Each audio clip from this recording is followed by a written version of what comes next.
नमस्कार विद्यार्थी मित्रों, केम छो बधा? मजामां?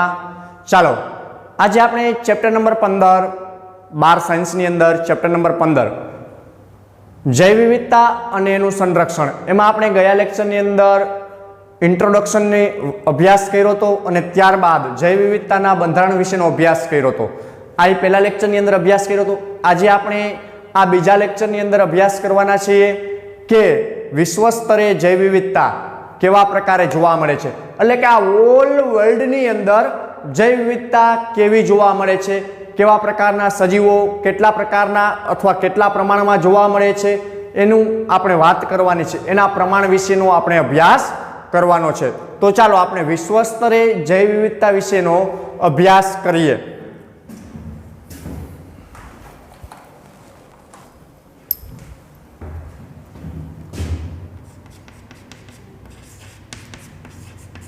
जैव विविधता पण केवी जैव विविधता तो के विश्व स्तरे जोवा मळती जैव विविधता एटले ऑल वर्ल्ड नी अंदर आखी पृथ्वी में जोवा मळता सजीवोनी विविधताने विश्व स्तरनी जैव विविधता कहेवामां आवे छे। केवा? आखी पृथ्वी उपर जोवा मळता सजीवोनी विविधताने शुं कहेवामां आवे? विश्वस्तरीय जैव विविधता कहेवामां आवे छे। तो चालो आपणे विश्वस्तरीय जैव विविधता पर थोड़ू नजर नाखीए। तो एनी अंदर आपणे सौप्रथम सजीवोनी जैव विविधता जोईए तो सजीव विशेनी वात करवी जोईए। तो आपणे 11मा धोरणमां अभ्यास करी गया के 5 लाख थी 5 करोड़ 5 लाख थी 5 करोड़ सजीव क्यां आवेला छे? सजीवो पृथ्वी पर आवेला छे एवुं मानवामां आवे छे। 5 लाख थी 5 करोड़ सजीवो पृथ्वी पर आवेला छे एवुं मानवामां आवे छे। बरोबर छे? हवे आवुं आपणे छेल्ला केटला वर्षथी मानीए छीए तो के आवुं आपणे जोयुं आटला सजीवो छे ए सजीवोमांथी 17 थी 18 लाख सजीवने ओळख्या छीए। आपणे केवा कर्या छे? ओळख्या छीए अने एनुं नामकरण करेलुं छे। आमांथी केटला 17 થી 18 लाख सजीवोने ओळखीए छीए अने एनुं नामकरण कर्युं छे। आवुं थया बाद आपणे छेल्ला अमुक वर्षोथी એટલે કે છેલ્લા 20 થી 30 યરથી એટલે વર્ષોથી આપણે સજીવોનું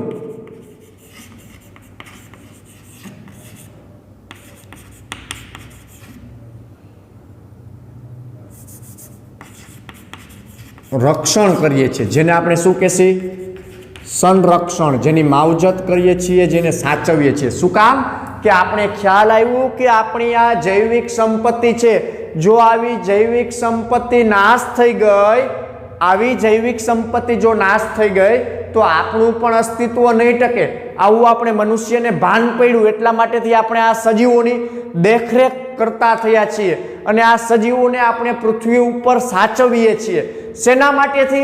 આપણું અસ્તિત્વ ટકાવવા માટેથી આપણે અન્ય સજીવોનું સંરક્ષણ કરવું જરૂરી છે। નકર મનુષ્ય એવું પ્રાણી છે કે એની જરૂરિયાત વગર એ કોઈ વસ્તુને સાચવે નહીં, એટલા માટે આપણે સંરક્ષણ કરતા થયા છીએ। જેમ કે આ પૃથ્વી ઉપર આપણે વાત કરી કે વિવિધ જાતિઓ જોવા મળે છે, તો જેમાં આપણે જોઈએ ઉદાહરણ સ્વરૂપે જેમાં અલગ અલગ સજીવોની સંખ્યા જોવા મળે છે। જેમ કે પૃથ્વી ઉપર 3 લાખ જેટલી કેટલી 3 લાખ જેટલી લીલી વનસ્પતિની જાતિઓ જોવા મળે। શું જોવા મળે? લીલી વનસ્પતિની જાતિઓ જોવા મળે। કેટલી? 3 લાખ જેટલી લીલી વનસ્પતિઓની જાતિઓ જોવા મળે। તદુપરાંત જોઈએ તો કે 8 લાખ જેટલા કેટલા 8 લાખ જેટલા કીટકોની જાતિઓ જોવા મળે। 8 લાખ જેટલી कीटकोनी जातिओ जोवा मळे। त्यारबाद 40,000 जेटला केटला 40,000 जेटला आ पृथ्वी उपर पृष्ठवंशीनी जातिओ जोवा मळे। आपणे वैश्विक स्तरे एटले विश्व स्तरे वात करीए एटले ऑल वर्ल्डनी अंदर ऑल विश्वनी अंदर आटली जातिओ आ सजीवोनी जोवा मळे छे। तदुपरांत जोईए तो के 3,60,000 जेटली केटली 3,60,000 जेटली સૂક્ષ્મ જીવોની જાતિઓ જોવા મળે છે. તો આટલી જૈવ વિવિધતા પૃથ્વીની અંદર રહેલી છે, જે આપણે જોવા મળે છે જુદા જુદા સ્તરે, જુદા જુદા પ્રકારની. પણ આમાંના દરેક સજીવો જુદા જુદા વિસ્તારની અંદર વસવાટ કરે છે. જેમ કે ઓલ એશિયાની અંદર ખાલી ગીરમાં જ સિંહ વસવાટ કરે છે, પછી હિમાચલની અંદર જ ખાલી યાક જોવા મળે છે. એટલે જુદા જુદા વિસ્તારમાં જુદા જુદા સજીવો વસવાટ કરે છે. કેમ કે એને જે પ્રકારે વાતાવરણ અનુકૂળ આવે એ પ્રકારે એવા નિવસન તંત્રમાં વસવાટ કરે છે.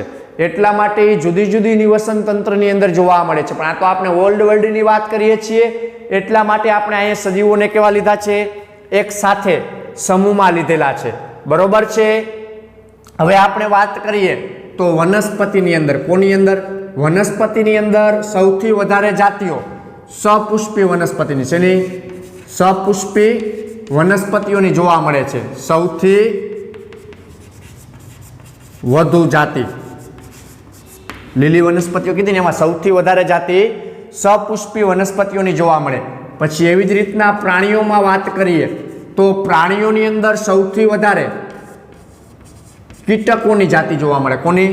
કીટકોની સૌથી વધુ જાતિ છે. કેટલી છે? તો કે કીટકોની જાતિ 10 મિલિયન જેટલી. કેટલી છે? 10 મિલિયન જેટલી કીટકોની જાતિઓ જોવા મળે છે. તદુપરાંત આપણે વાત કરીએ તો કે આ પૃથ્વી ઉપર અલગ અલગ પ્રકારના જંગલો આવેલા છે.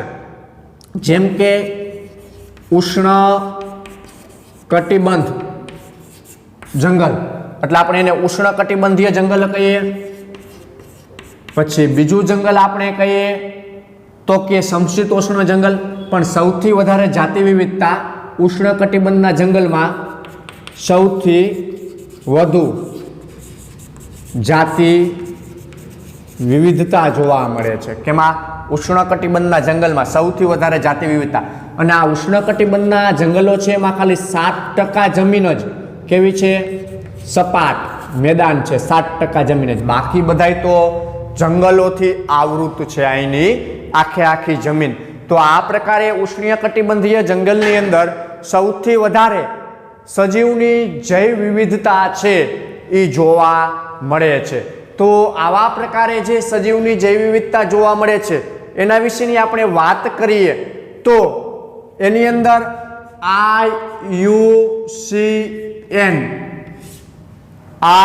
IUCN સંસ્થા છે, international union for conservation, international union for conservation nature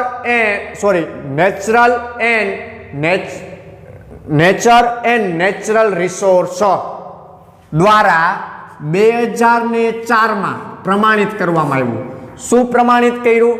કે આ પૃથ્વી ઉપર પ્રાણી અને વનસ્પતિ એટલે કે સજીવોની જાતિઓ કેટલી છે? તો કે 1.5 મિલિયન જેટલી જોવા મળે છે. કેટલી? 1.5 મિલિયન જેટલી સજીવોની જાતિઓ આ પૃથ્વી ઉપર જોવા મળે. કોના દ્વારા એવું પ્રમાણિત થયું?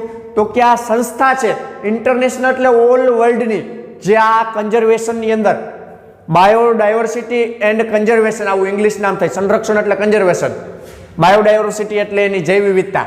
તો international, I for international, U for union, international union, O union for, C for conservation, N for nature and natural resource. Natural resource તો આવું એનું ફૂલ ફોર્મ થાય છે. આના દ્વારા 2004ની સાલની અંદર સજીવો વિશેનું વર્ણન કર્યું કે એને એવું કીધું કે 1.5 મિલિયન સજીવો ક્યાં છે? પૃથ્વી ઉપર છે. આ ક્યાં કેવું આપ્યું? અંદાજિત. કેમ કે આપણે હજી નક્કી નથી કરી શક્યા કે આ વર્લ્ડની અંદર કે આ પૃથ્વી ઉપર કેટલા સજીવો વસવાટ કરે છે, જીવે છે. એટલા માટે આપણે અહીંયા કેવો આંકડો આપીએ છીએ? અંદાજિત આંકડો આપીએ છીએ. તો આ પ્રકારે એનો રિસોર્સ છે એ જોવા મળ્યો. હવે આટલી વનસ્પતિઓ કે પ્રાણીઓ જોવા મળે છે, બરોબર છે। હવે આપણે વાત કરીએ તો ઉષ્ણ કટિબંધ અને સમશીતોષ્ણ દેશો, ઉષ્ણ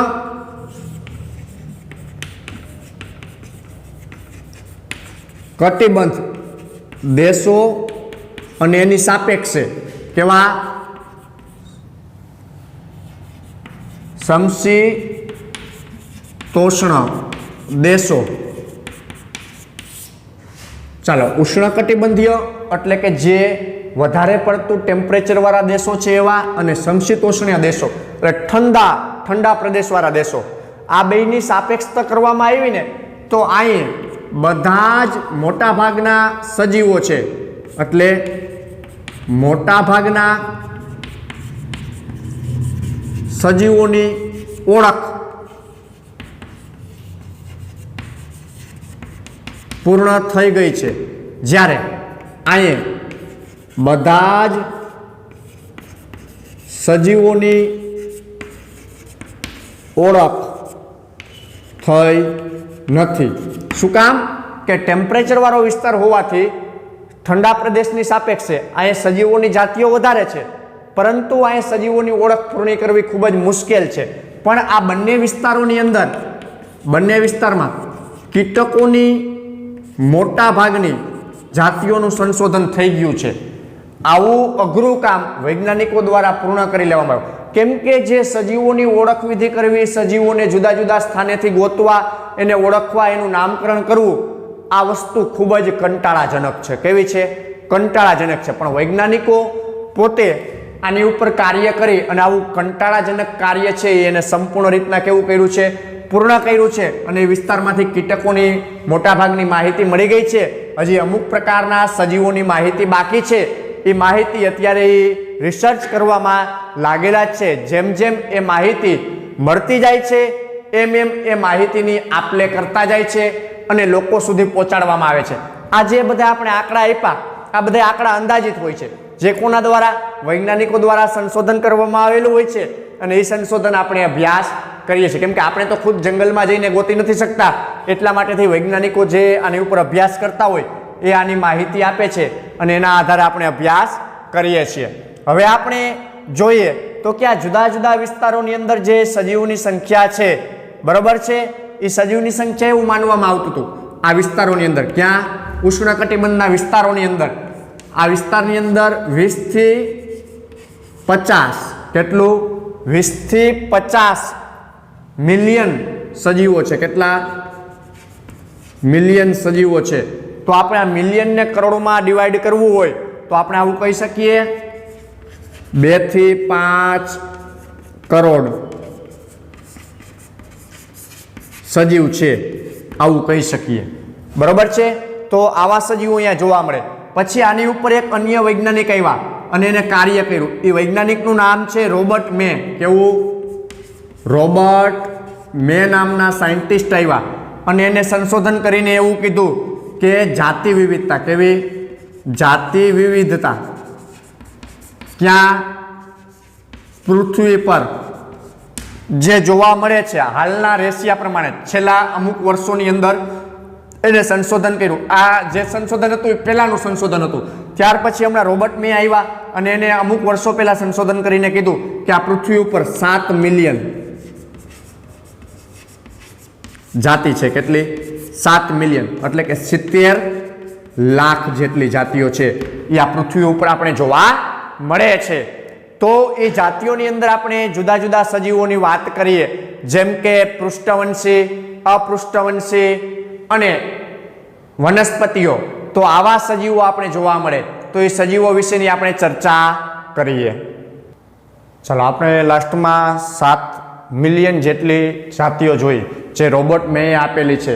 ત્યારબાદ આપણે જોઈએ તો કે ત્યારબાદ આપણે વર્તમાન સમયની અંદર, વર્તમાન એટલે હાલના સમયની અંદર જોવા મળતી વિવિધ જાતિઓ વિશેની વિવિધતા વિશેનો અભ્યાસ કરીએ કે હાલના સમયમાં કેવા પ્રમાણમાં જાતિ વિવિધતા છે એ પૃથ્વી ઉપર જોવા મળે છે। તો એના વિશેની આપણે નાની એવી ચર્ચા કરીએ। તો ચાલો હવે સૌપ્રથમ આપણે જોઈએ વર્તમાન સમયમાં વર્તમાન સમયમાં જાતિ સંશોધન વિશેની માહિતી લઈએ. તો વર્તમાન સમયની અંદર આપણે જાતિ સંશોધન વિશેની માહિતી લઈએ તો કે આ પૃથ્વી ઉપર શું છે, આ પૃથ્વી ઉપર એવું રસપ્રદ ઉદ્દેશ્ય છે કે વિવિધ પ્રકારની સજીવો અહીંયા જોવા મળે છે. કેવા વિવિધ પ્રકારના સજીવો અહીંયા જોવા મળે છે કે અંદાજિત વિવિધ સજીવોનો સમૂહ જોવા મળે છે જે રસપ્રદ છે. તો એ રસપ્રદ વાત શું છે હાલના સમયની અંદર એ જોઈએ તો કે બધી જ અંદાજિત જાતિઓમાંથી, કેવી કીધું, પૃથ્વી ઉપર આવેલા બધા જ સજીવો, બધી જ અંદાજિત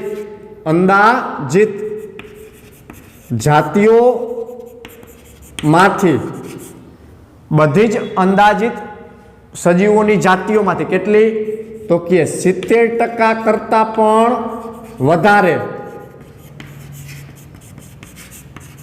પ્રાણીઓની જાતિ છે. કેટલી? 70% કરતા પણ વધારે પ્રાણીઓની જાતિઓ છે. પછી 22% કરતા પણ ઓછી વનસ્પતિઓની જાતિઓ છે.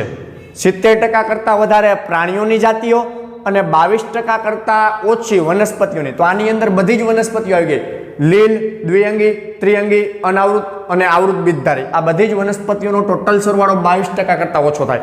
જ્યારે પૃથ્વી ઉપર આવેલા 11 વર્ગના 11 સમુદાયના પ્રાણીઓ એનો ટોટલ સરવાળો 70% કરતા વધારે થાય. તો હવે આપણે જોઈએ કે આ 70% જે પ્રાણીઓ છે ને, કેટલા 70% પ્રાણી જાતિ છે. તો આ 70% પ્રાણી જાતિ એટલે પ્રાણીઓની ત્યાં કેટલી થઈ? પ્રાણીઓમાં 100% થઈ પ્રાણીઓની જાતિ. કેટલી થઈ? 100%. આ 100% પ્રાણીઓની જાતિઓમાંથી સૌથી વધારે 100% પ્રાણીની જાતિમાંથી સૌથી વધારે કીટકો છે. કોણ છે? કીટકો. આ 100% માંથી કેટલા છે? 70% કીટકો જોવા મળે. એટલે કે 10 પ્રાણીએ, કેટલા? 10 પ્રાણીએ, પૃથ્વી ઉપર 10 પ્રાણીએ 7 કીટક હોય છે. કેટલા? 7 કીટક, અન્ય બીજા પ્રાણીઓ. એટલે સૌથી વધારે આ સંધિપાદ સમુદાય જોવા મળે છે પ્રાણીઓની અંદર. કેટલો? તો કે 70% પ્રાણી.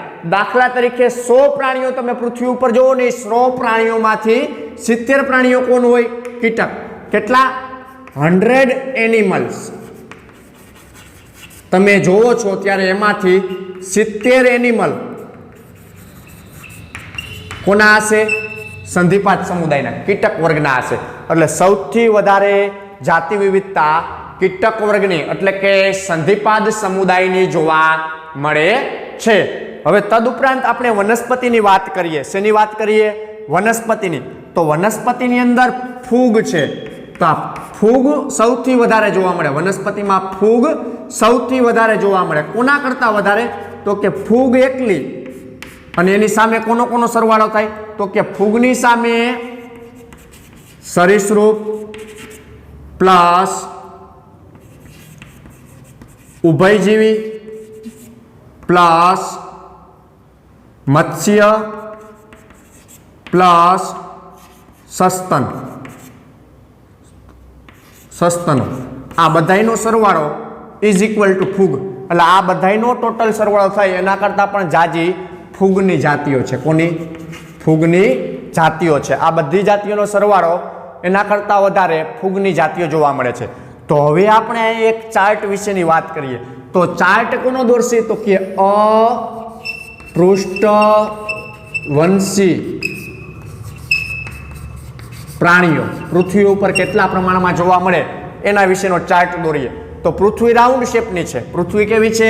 રાઉન્ડ શેપની છે. તો એમાં 100% પ્રાણીઓ જોવા મળે છે. આપણે એવું કહીએ અપૃષ્ઠવંશી પ્રાણીઓ.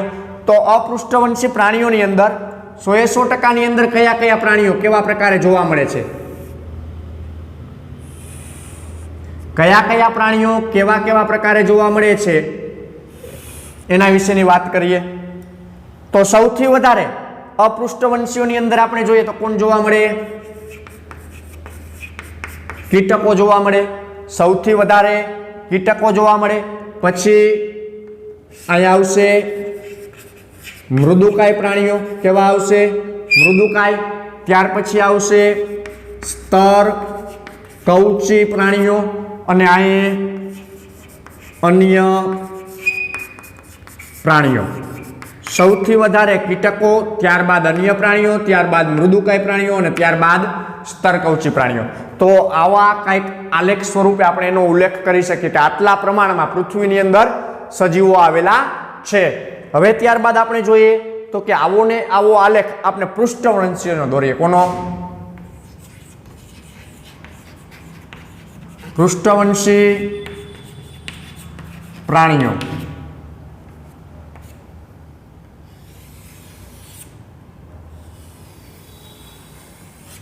ચાલો, આ પ્રકારે પૃષ્ઠવંશી પ્રાણીઓ છે એની સંરચના જોવા મળે છે. તો પૃષ્ઠવંશી પ્રાણીઓની અંદર આપણે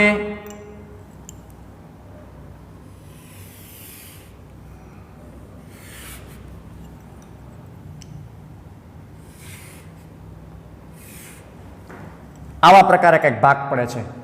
આ છે એ માછલીઓ. કોણ? માછલીઓનો વર્ગ છે સૌથી વધારે. પછી તો કે સૌથી વધારે માછલીઓ, ત્યારબાદ પક્ષી અને સરીસૃપ. કોણ? પક્ષીઓ અને સરીસૃપ. ત્યારબાદ સસ્તન. કોણ આવશે? સસ્તન. અને ત્યારબાદ ઉભય જીવીઓ. હવે ત્યારબાદ આપણે જોઈએ તો વનસ્પતિમાં વનસ્પતિની વિવિધતા. કોની?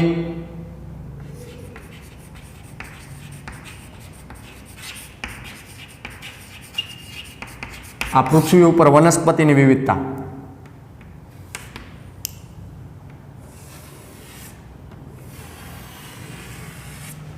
ચાલો, આ પૃથ્વી ઉપર આપણે વનસ્પતિની વિવિધતા જોઈએ.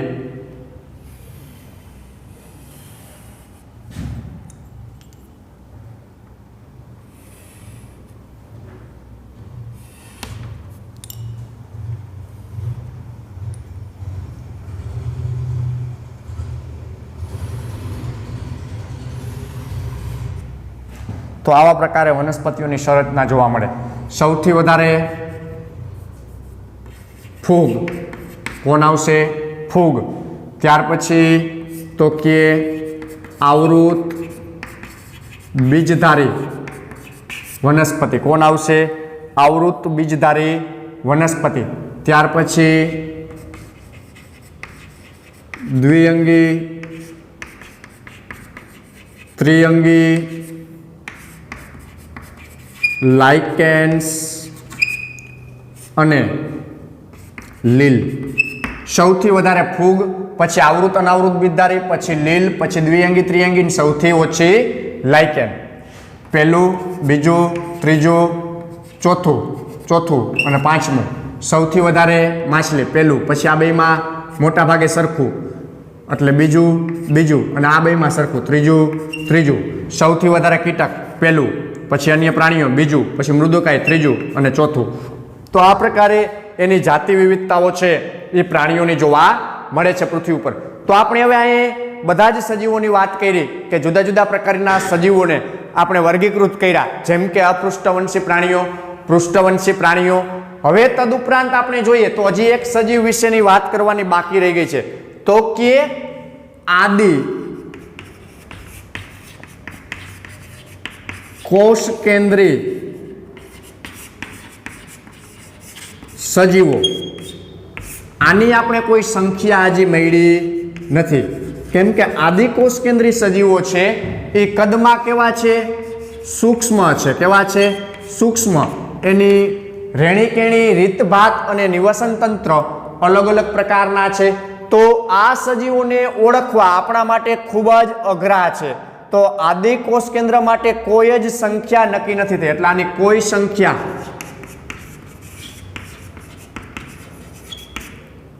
નથી આ પૃથ્વી ઉપર કે કેટલા આદિ કોષ કેન્દ્રી આવેલા. તો આપણે આને પરંપરાગત રીતના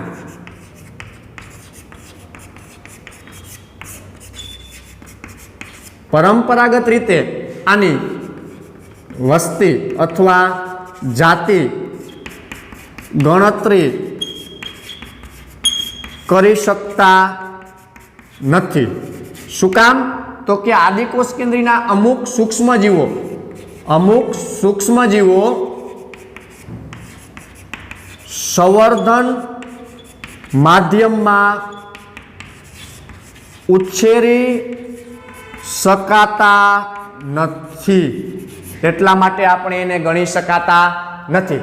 તો આની વસ્તી ગણતરી કરવી હોય આદિકોષ કેન્દ્રી સજીવોની, તો એની વસ્તી ગણતરી આપણે કઈ રીતના કરી શકીએ? કેમ કે આપણે પરંપરાગત રીતના કીધું એટલે સૂક્ષ્મજીવોની ગણતરી કરવી હોય તો આપણે એના અમુક માપદંડો લઈએ. આ માપદંડના આધારે આપણે એને લેબોરેટરીની અંદર આર્ટિફિશિયલ મીડિયામાં એનો ઉછેર કરી અને અમુક સમયમાં આટલા બેક્ટેરિયા હોય તો આટલા સમયમાં કેટલા થાય એવું માપન દ્વારા જુદી જુદી રીતો દ્વારા આપણે એની સંખ્યા ગણી શકતા હોય.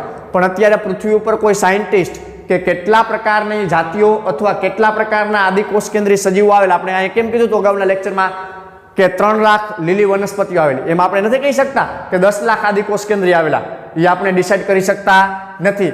એટલા માટે વૈજ્ઞાનિકોએ અમુક માપદંડ લીધા. હું લીધા? અમુક માપદંડ લીધા. અમુક માપદંડની અંદર કેવું લીધું તો કે એને જૈવ રાસાયણિક અથવા આણ્વીય આધાર આવા પ્રકારના માપદંડ લઈ અને જે તે સૂક્ષ્મજીવની સંખ્યા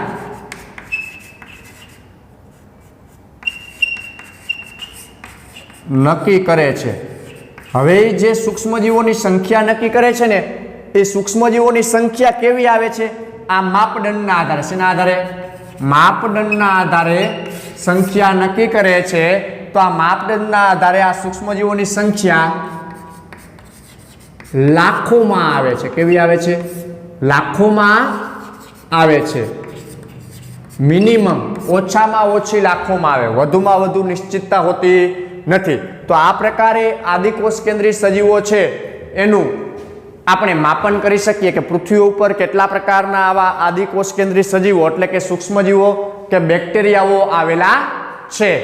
તો આ પ્રકારે આપણે જૈવ વિવિધતા વિશ્વ સ્તર એટલે વિશ્વની અંદર આવા પ્રકારે જુદા જુદા પ્રકારના સજીવો વસવાટ કરે છે. તો આજના લેક્ચરની અંદર આપણે આટલે સુધી રાખીએ, કેમ કે વિશ્વની અંદર આપણે જુદા જુદા સ્થળે જુદા જુદા એરિયા વાઇઝ જઈએ તો અહીંયા જૈવ વિવિધતા જુદી જુદી હોય છે, કેમ કે અહીંયા જુદા જુદા પ્રકારના સજીવો વસવાટ કરતા હોય. દરેક સજીવને વસવાટ કરવા માટે યોગ્ય નિવસન તંત્ર અને શરીર બંધારણને અનુકૂળ આવે એવા નિવાસ સ્થાનની અંદર રહીએ. આપણે કેમ જેવું ભાવતું હોય એવું જ ખાઈએ, એવું જ જમીએ, કેમ કે આપણે અનુકૂળ ન આવતું એવું નથી ખાતા. એમ દરેક સજીવને જે એટમોસ્ફિયર જે વાતાવરણ અનુકૂળ આવે છે એ જ વાતાવરણની અંદર એ સર્વાઈવ કરે છે.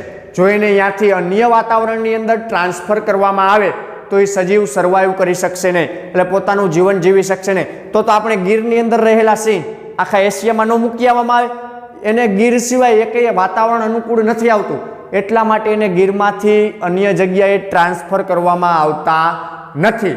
તો એવી જ રીતના વિશ્વમાં જુદી જુદી જગ્યાએ જુદા જુદા પ્રકારના સજીવો જોવા મળે. બધા જ સજીવો ક્યારેય એક જ જગ્યાએ તમને જોવા મળશે નહીં. એના માટે જવાબદાર આપણું એટમોસ્ફિયર છે. તો એટલે તમારે જો આવો સજીવનો અભ્યાસ કરવો હોય તો તમારે જુદા જુદા એરિયાની અંદર જવું પડે. પણ આપણે વૈજ્ઞાનિકોએ અત્યારે સહેલું કરી દીધું કે ગૂગલ ઉપર સર્ચ કરીએ, સજીવનું નામ નાખીએ એટલે ફોટા સહિત એની માહિતી મળી જાય. આ બધું તમે નેટમાં નાખો એટલે બધું જ આંકડાકીય માહિતી આવે છે. બરોબર છે? તો આજના લેક્ચરમાં આપણે આટલે સુધી રાખીએ. અસ્તુ.